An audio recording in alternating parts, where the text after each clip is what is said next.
Assalamualaikum dan selamat sejahtera diucapkan kepada rakan-rakan dan juga pensyarah yang saya hormati. Di dalam video pembentangan ini, kumpulan kami telah diberi tugasan untuk mengulas artikel yang bertemakan falsafah pendidikan kebangsaan.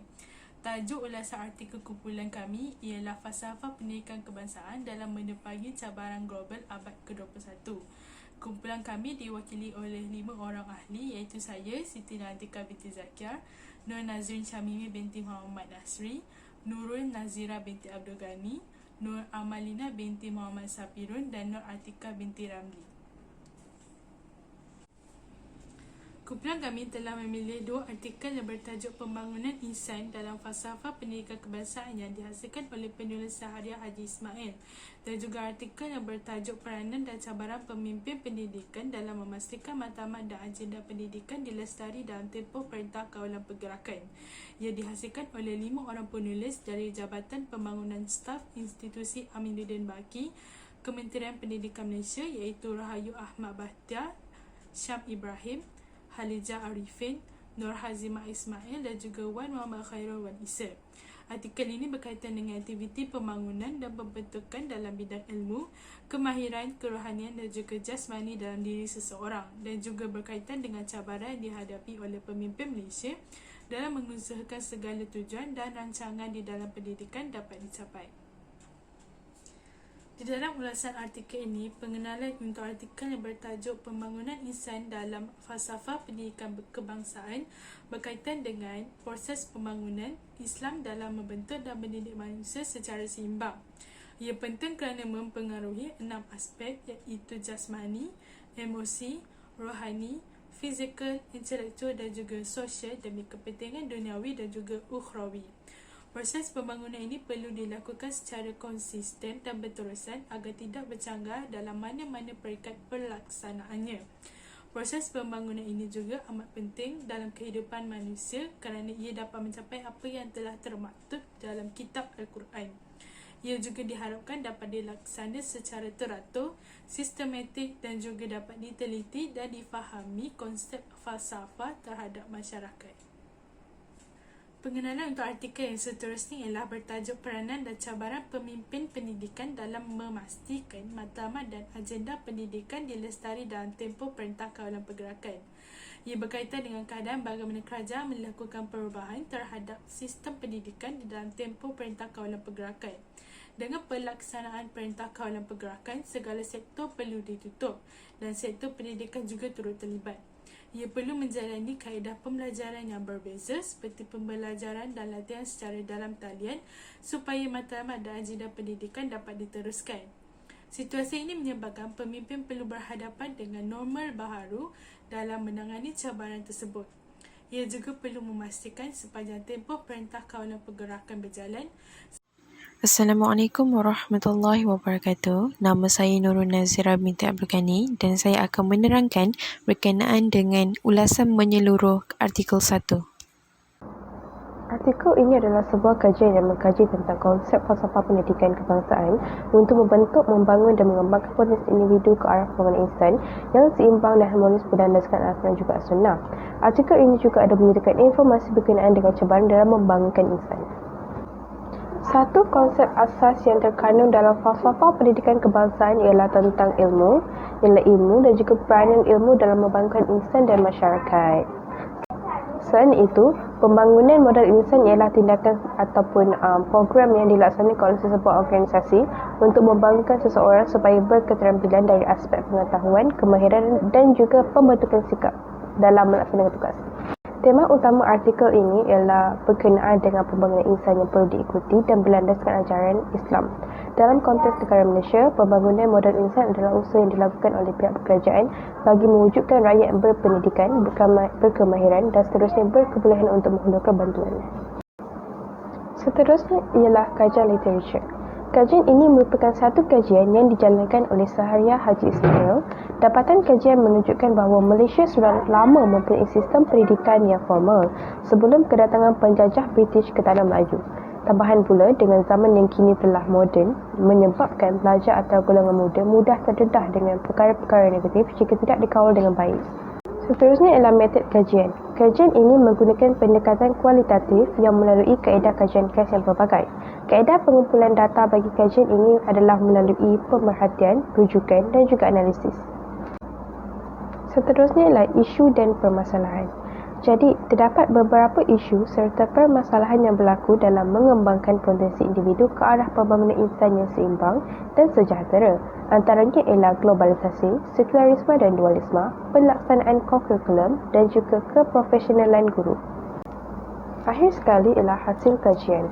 Ternyata amat sukar untuk mencapai matlamat bagi membangunkan insan yang mengikuti konsep falsafah pendidikan kebangsaan serta matlamat pendidikan untuk membangunkan insan yang bermoral, berakhlak, beradab dan berhikmah semakin terfikir. Walaupun kerangka dan konsepnya sudah cukup unik. Dari aspek pembangunan intelektual, falsafah pendidikan kebangsaan merangka banyak kaedah pembelajaran, antaranya kemahiran 3M, KBKK dan KEBAT. Ketiga, untuk berjaya di dunia dan di akhirat, kejayaan dalam pembangunan kerohanian dan emosi diambil kira. Apabila sahsiah peribadi manusia dapat dikukuhkan secara tidak langsung, keimanan dan ketakwaan kepada Allah juga dapat ditingkatkan. Seterusnya, apabila kesihatan tubuh badan tidak memuaskan, pembelajaran dan pelajaran tidak dapat berjalan dengan lancar. Oleh itu, pendidikan jasmani, aktiviti kurikulum dan kesukanan telah dimasukkan dalam pembelajaran murid di sekolah. Tetapi, wujudnya cabaran-cabaran di dalam membangunkan insan. Matlamat pendidikan sekarang hanya menumpukan kepada profesionalisme, kepakaran dan kekhususan. Jadi, aspek nilai-nilai murni dalam diri seseorang akan diabaikan dan tertumpu kepada kemahiran dan ilmu bekerja sahaja.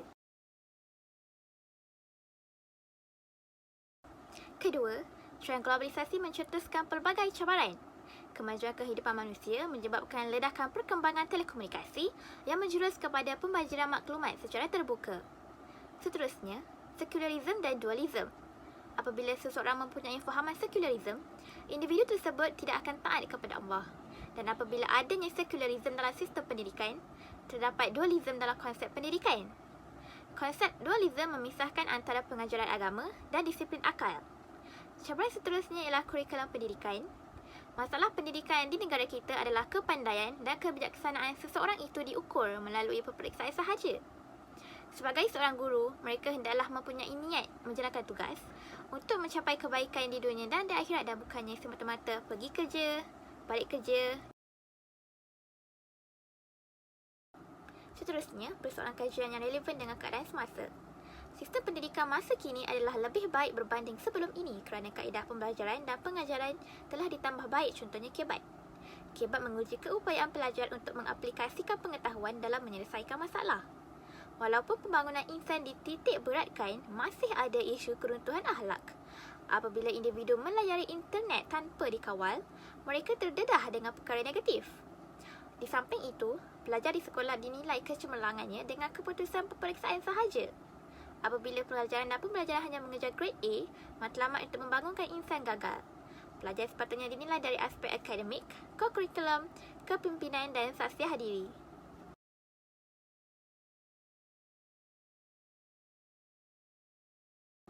Isu ini menarik kerana penulis menitik beratkan kepentingan menimba ilmu. Dalam Islam, kita digalakkan untuk menuntut ilmu kerana ia memberi cahaya kebenaran dan terhindar daripada kejahilan. Dalam pembangunan insan, guru memainkan peranan penting kerana tugas guru juga perlu memanusiakan manusia dengan mengajar pelajar mengenai nilai-nilai murni. Penulis artikel menyentuh mengenai sekularisme dan dualisme. Pengikut fahaman ini, mereka melaksanakan tuntutan duniawi dengan kadar maksima dan beranggapan bahawa selepas mati, tiada yang berguna lagi. Seterusnya, isu ini menarik kerana ia membincangkan tentang pembangunan insan yang berkait rapat dengan falsafah pendidikan kebangsaan yang mana FPK menyasarkan untuk melahirkan masyarakat yang berperwatakan indah dan unggul. Apabila seseorang insan itu berkelakuan baik, maka dia akan melahirkan sebuah keluarga yang baik juga. Kajian ini merupakan kajian kualitatif. Penulis mengkaji adakah FPK mempengaruhi pendidikan di Malaysia dalam keberkesanannya dalam proses pembangunan insan. Seiring dengan kajian yang semakin berkembang, penulis mendapati FPK berhadapan dengan cabaran semasa proses membangunkan insan.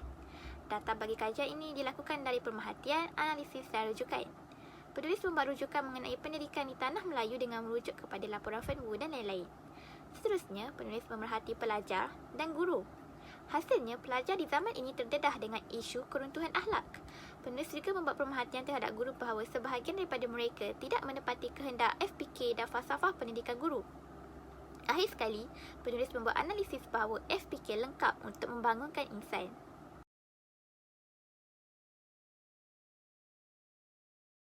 Kesannya, pelajar akan menghargai betapa pentingnya pendidikan dan menuntut ilmu di samping mempunyai akhlak dan akidah yang cemerlang. Pelajar akan mengambil inisiatif untuk mencermin diri dan berubah ke arah kebaikan. Apabila pelajar mengamalkan dan menghayati FPK, maka akan melahirkan insan seimbang yang mampu mensejahterakan dirinya, keluarga, masyarakat dan umat. Seiring dengan matlamat FPK yang ingin melahirkan warga negara yang baik, bermula dengan menjadi insan yang baik. Dikurniakan dengan anugerah akal, potensi, pembelajaran dan kemahiran untuk menguasai dan memahami ilmu yang menjadikan manusia sebagai insan yang sempurna. Oleh itu, pelajar perlu menggunakan keistimewaan yang dikurniakan oleh Allah dengan sebaiknya dalam membentuk diri masing-masing untuk menjadi individu yang lebih baik.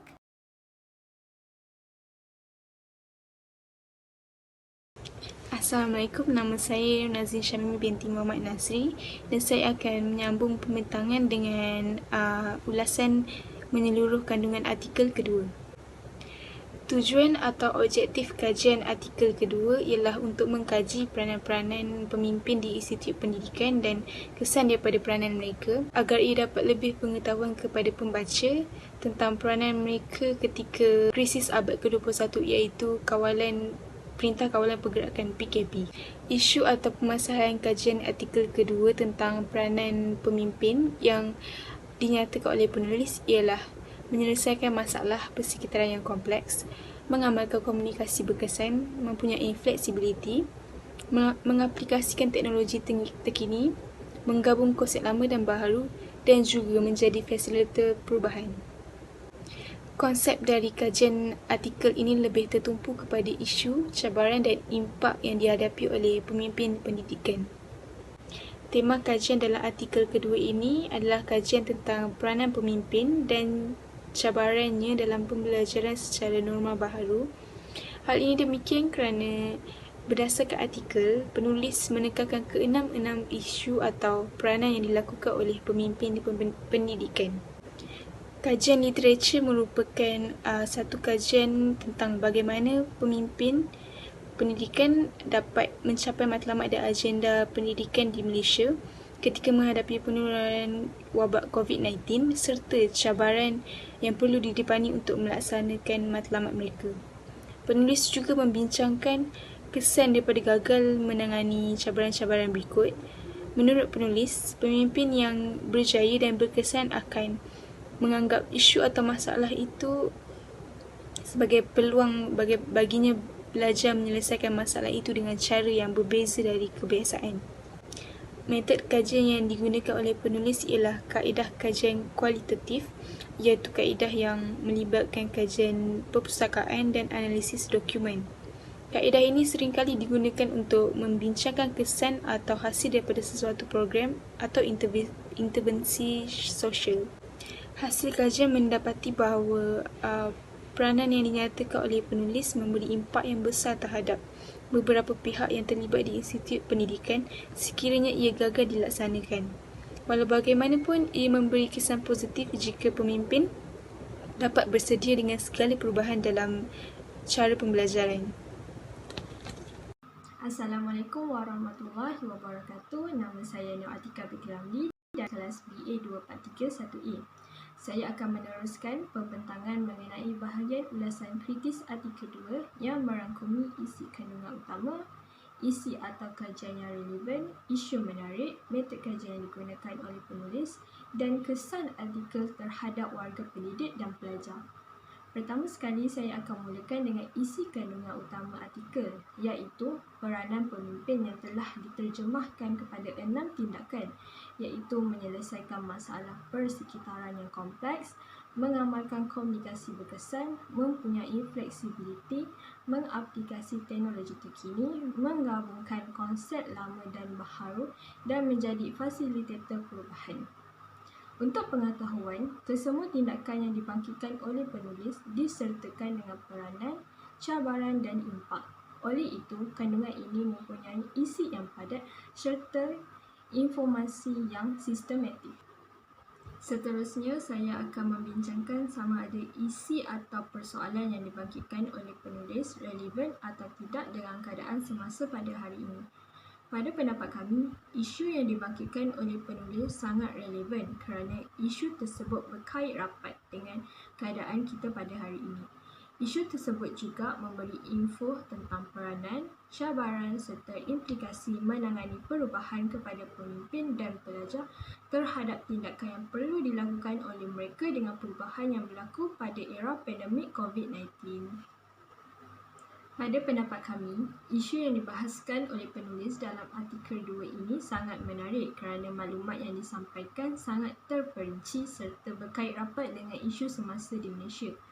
Di samping itu, maklumat yang diutarakan juga mudah difahami oleh setiap individu kerana penyusunan konteks sangat tersusun dan kemas. Selain itu, isu yang dibahaskan oleh penulis juga menarik kerana setiap maklumat dapat memberi pengajaran serta iktibar kepada kita semua bahawa betapa pentingnya kesedaran terhadap perubahan yang berlaku di Malaysia, terutama dalam dunia pendidikan. Metodologi kajian merupakan kaedah yang digunakan untuk menjalankan kajian ke atas subjek kajian yang tertentu. Berdasarkan artikel 2, kajian yang dilakukan oleh penulis adalah menggunakan kajian bersifat kualitatif yang melibatkan kajian perpustakaan dan analisis data. Selain itu, kajian ini juga berdasarkan kepada bahan-bahan primer dan sekunder seperti melalui bacaan jurnal dan carian di laman sesawang.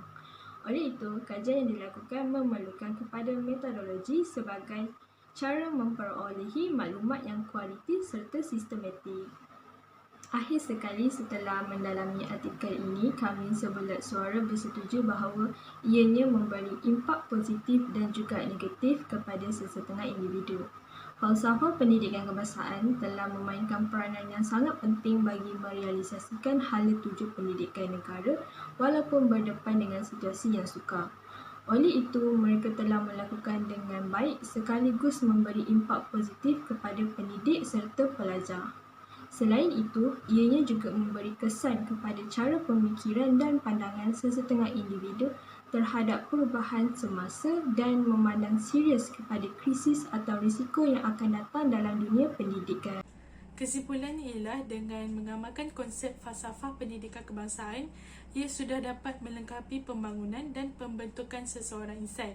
Seterusnya, ia juga perlu diberi perhatian terutamanya dalam bidang kurikulum agar dapat menghalang sebarang masalah daripada berlaku. Selain itu, ia juga menjadi salah satu cabaran kepada sistem pendidikan dalam mengislamisasikan pendidikan supaya matlamat dan agenda sebenar falsafah pendidikan kebangsaan dapat dicapai dengan jayanya. Oleh itu, para pemimpin haruslah membuat persediaan dalam melangkaui batas sempadan pendidikan serta peradaban manusia. Pemimpin juga haruslah bersikap fleksibel supaya dapat diselaraskan dengan keperluan semasa dan juga tuntutan dunia. Akhir sekali, kerjasama dan sokongan penuh dari pelbagai pihak amat diperlukan agar pemimpin mempunyai semangat dalam menangani cabaran yang dihadapi.